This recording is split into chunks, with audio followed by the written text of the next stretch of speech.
What's up, Rangers faithful? Welcome to this emergency get-together on the Rink Rap Podcast here at Forever Blueshirts. I'm Jim Cerny. Thanks for coming to join me for a few minutes today to talk about the big news. Perhaps your prayers, certainly Chris Drury's, might be answered with the news that broke in the NHL today. And we'll get to all of that. We'll do a shortened edition today, 10, 12, 15 minutes. Kind of get the information out there about Mike Sullivan parting ways with the Pittsburgh Penguins as their head coach after 10 years with that organization. Now a free agent. Kyle Dubas, GM of the Penguins, says he will not stand in Sullivan's way. If teams want to ask permission to speak with Sullivan, he will grant it. He's not going to stand in Sullivan's way. I would assume long before I wrote my story today, or long before I recorded this podcast, that Chris Drury had already contacted Kyle Dubas to get permission to speak with Mike Sullivan to be the Rangers' next head coach. So we'll kind of get into all of that. Wanted to give you a heads up that this will be, again, just a short edition, kind of a quick burst about Mike Sullivan. But on Thursday, we're going to have a longer, fleshed out edition of Rink Rap. And joining me will be Molly Walker of the New York Post. And we're going to break it all down. Maybe the Rangers will even have a new head coach by Thursday. We'll see. Frank Saravelli of Daily Faceoff, I was just listening to him, and he said he's already been texted by a few GMs in the league asking him, hey, Rangers signed Sully already? So maybe we might have a new head coach by the Rangers by Thursday, but if not, we'll certainly discuss the coaching situation with Molly. Also, Chris Drury's new contract, Chris Drury's to-do list this offseason. What the hell went wrong this past season with the Rangers? How can it be rectified? What are the futures of, Mika Zibanejad, Chris Kreider, Keandre Miller, etc.? We'll break it all down with the help of Molly Walker Thursday here at Rink Rap. But right now, it's just you and me, and I already know my ex at Jim Cerny, it's blowing up. Fans are fired up by the news that broke this morning that Mike Sullivan, as I just stated before, is no longer the head coach of the Pittsburgh Penguins after 10 seasons that included 2 Stanley Cup championships, 7 appearances in the Stanley Cup playoffs.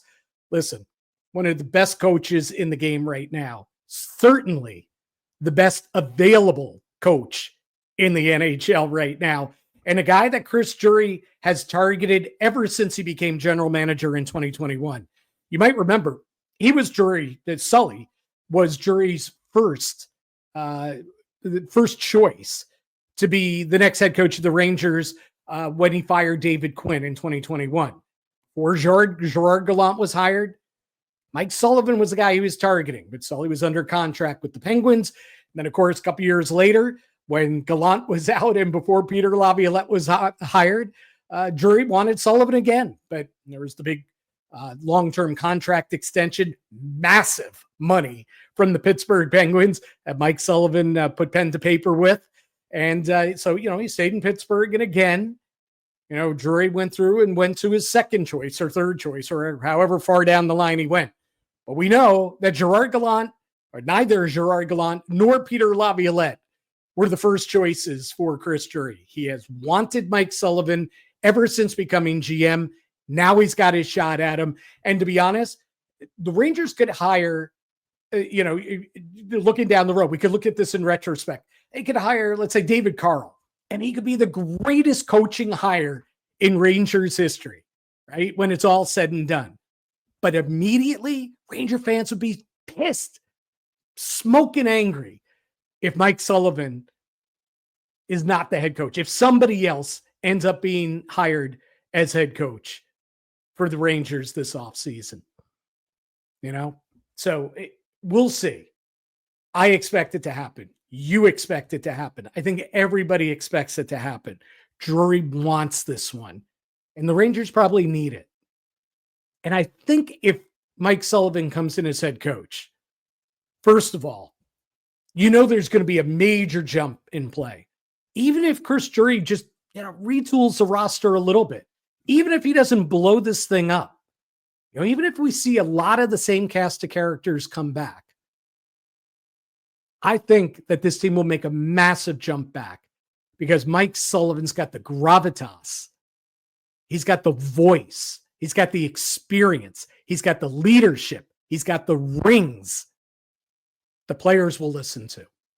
Now listen, this group's proven to be a pretty fickle bunch. Peter Laviolette had some gravitas and experience too, and a Stanley Cup ring. And that worked for 1 year. Didn't work for 2. And listen, flawed roster as well, right? Flawed defensive system. Chris Drury is going to have to make some changes here no matter who his coach is next offseason. But I get the feeling that if Mike Sullivan is the coach next season, I don't think you blow this whole thing up. I could be wrong, but I think there's less question about the futures of some guys. I think Mika Zibanejad falls in line, right? We know he's pissed off. We heard him at breakup day. We heard his commentary about management, kind of veiled comments about, Chris Drury without naming Drury by name, lack of communication. They mistreated Barclay Goudreau and Jacob Trouba, and that really upset the apple cart in the locker room and all that. Guess what? All that crap flies out the window. And I call it crap. And I know it's a real issue with the players, but it goes out the window when Mike Sullivan steps in, clears the deck of all that. So here's what I know about Mike Sullivan, right? He has an incredible presence. Incredible presence. He says, and I'm not saying Peter Laviolette doesn't have a strong presence as a head coach, right? There's something different when you're around Mike Sullivan. I was around him with the Rangers when he was an assistant, and certainly worked enough Penguins games and Penguins playoff games and Ranger Penguin games and Ranger Penguin playoff games to be around Sullivan enough as a media person. Obviously, not as a somebody that he confided in or, in his inner circle, just as a media person. And you can feel it, man, when that guy talks, when he delivers a message, when he communicates, it's powerful. It's a powerful guy. Rangers need that. They need that desperately. Now, that's one with Mike Sullivan. And we talked about the rings and all that. Here's what I like most about the Rangers' current situation, adding Mike Sullivan and Mike Sullivan's championship history. He stepped in 2015-16 with the Penguins, and he took a really good team, but a team that had stumbled in the playoffs a few years prior to that, including, you remember, 2015, right? They're up 3-1 on the Rangers in the second round. And yeah, granted, the Rangers had a little maybe angel on their shoulders following the passing of Marty St. Louis' mom and all. There's something special about that Rangers team. 2014. I said 15. I meant 14. And they ended up, knocking off the Penguins, winning 3 straight, and then going on and winning the conference final and making it to the Stanley Cup final. But those Penguin teams were really good. And they just couldn't get back over the hump. And you started to wonder, Sid and Evgeny Malkin, are they only going to be a group of guys, a group of superstars that only wins 1 Stanley Cup championship, right? When they, had the back-to-back finals against the Red Wings, lost 1, won 1. Was that what they were going to be? Was that going to be their legacy? Well, Mike Sullivan stepped in and he took a really good team and he won consecutive championships with them right out of the hop. His first 2 seasons as head coach, right out of the hop. Stanley Cup champions, back-to-back seasons. That's got to intrigue you if you're the New York Rangers. Because the Rangers still believe. I know the terrible season they just had. This Rangers team was a couple wins away from reaching the Stanley Cup final just last season, spring of 2024. There are changes they need to make in the roster, and they've begun to do so, right? JT Miller, that's a big addition.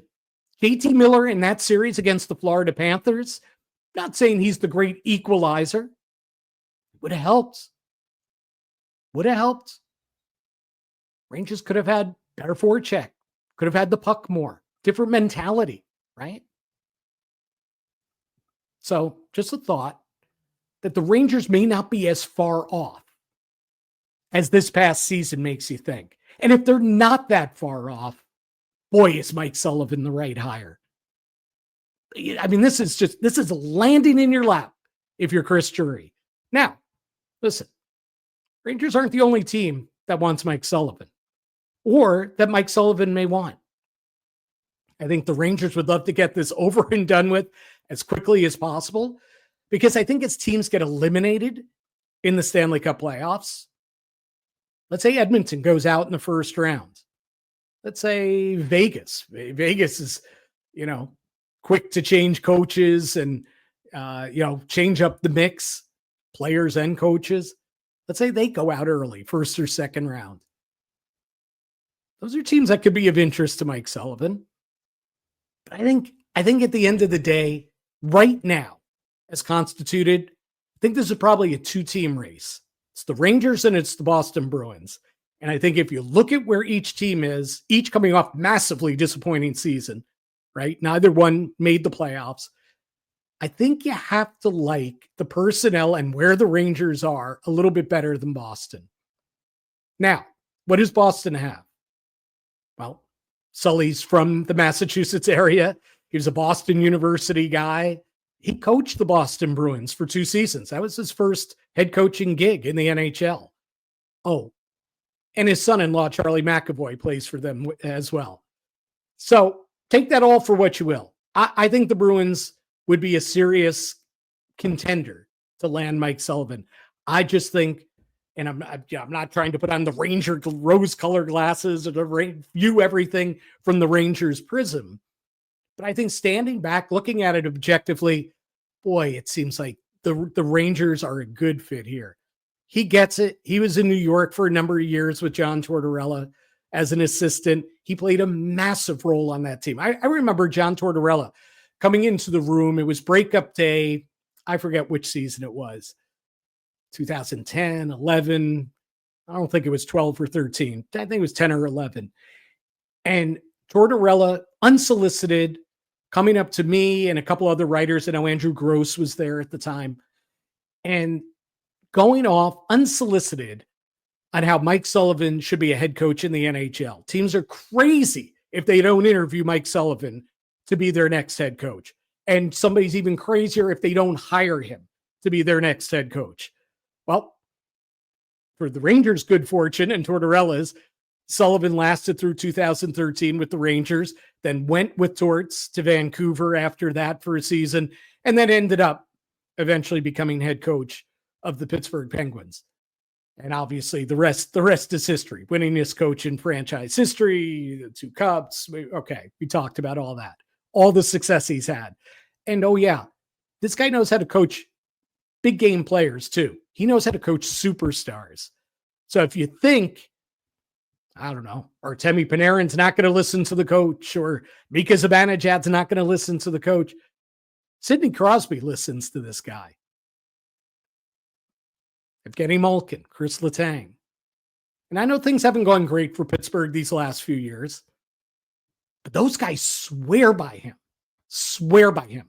Chris Letang's gone on record as saying he never wanted to play for another head coach in the NHL, not named Mike Sullivan. Sidney Crosby loves Mike Sullivan, respects the hell out of him. That means a lot to me, right? That means a lot. That means more than just my observations. That's Sidney Crosby, man. And I know Ranger fans hate him. I respect the hell out of the guy. His opinion means a lot. And he thinks the world of Mike Sullivan. That's a great selling point right there. And listen, talking about coaching superstars and everything, coach the United States at the 4 Nations. He's going to coach the United States at the 2026 Winter Olympics. Gravitas, man. He's got it. He's going to talk. You would think that players are going to listen to him. And I know, I get it. This group, they listened to Gerard Gallant for a year plus. They listened to Peter Laviolette for 1 year. And here's the other issue you can worry about. because nobody's a perfect coach. The Rangers were among the worst defensive teams in the NHL this season, especially in giving up those grade A opportunities. They were, I think, ranked 30th out of 32 teams in high danger chances against. You know who was last in the league in that category? Pittsburgh Penguins. So it's not all perfect that you're getting with Sullivan. This is where Drury's got to step in and work with him and kind of build up that roster as well. Guys that will play defense. Improve that defensive core. I still think they need a left shot defenseman in the top 4. But listen, I'm going to use the word semantics, but it's more than semantics for sure. You know, the roster makeup and what have you. And we shouldn't be overlooking the Penguins' deficiencies defensively this season, nor the fact that they didn't make the playoffs the last 3 years with Sully as head coach. But he's the guy. This is his moment. This is the New York Rangers moment to get this deal done. To be the next head coach, not for the next year, 2 years. He should be the coach for quite a while. If Chris Drury, who's now fired 2 head coaches in his 4 seasons as general manager, is going to make this next hire one that he can bank on, where he can feel confident going into it that, oh boy, I could end up out the door in another year or 2, it would be hiring Mike Sullivan. It's the safe bet, but I think it's a winning bet as well, especially with where the Rangers are right now. So I know a lot of Ranger fans agree. And I think everybody thinks a fait accompli, like Frank Saravelli does, was saying on Daily Faceoff. But we'll see. We'll see what happens. The Bruins, I think, are going to be in play. We hear rumors about the Islanders. The thing the Islanders can offer that the Rangers, Bruins, Anaheim Ducks, that's not a bad job. If I'm looking for a head coaching job, I would dig getting the Anaheim Ducks right now. That's a team that's ready to pop with a ton of great young talent. Like the curve for them going up. Listen, I think East Coast guy, been in New York. I think the lure of trying to win with New York, they're closer to winning than Anaheim. I think closer to winning than Boston. I think that's where Sully wants to go, but don't rule out Anaheim. Keep them in mix. And the Islanders, the one thing they can offer is 2 jobs. Almost absolute power. Now that Lou Lamoriello's out, you could hire Sullivan as GM and coach, and then hire a team president above him. If that's of interest to Mike Sullivan. I don't like the future of the New York Islanders, where they're going. I think they got a lot more work to do than where the New York Rangers are starting today, heading into this offseason. But if Sully really wants more power, Islanders could give that to him if they so choose. In any case, all of that said and done, when we reconvene with Molly Walker on Thursday, Mike Sullivan could be your head coach of your team by that point. We'll see. That's my take. Make sure to message me at Jim Cerny or at me and just share your thoughts. I want to hear what you got to say, and we'll make sure to incorporate it into the show Thursday. And who knows? Maybe we'll need another emergency get-together of Rink Rap before then, because maybe Mike Sullivan will be your next head coach even before we get to Thursday. We'll see. If not, Molly Walker and I will join you on Thursday right here on Rink Rap. Thanks for tuning in.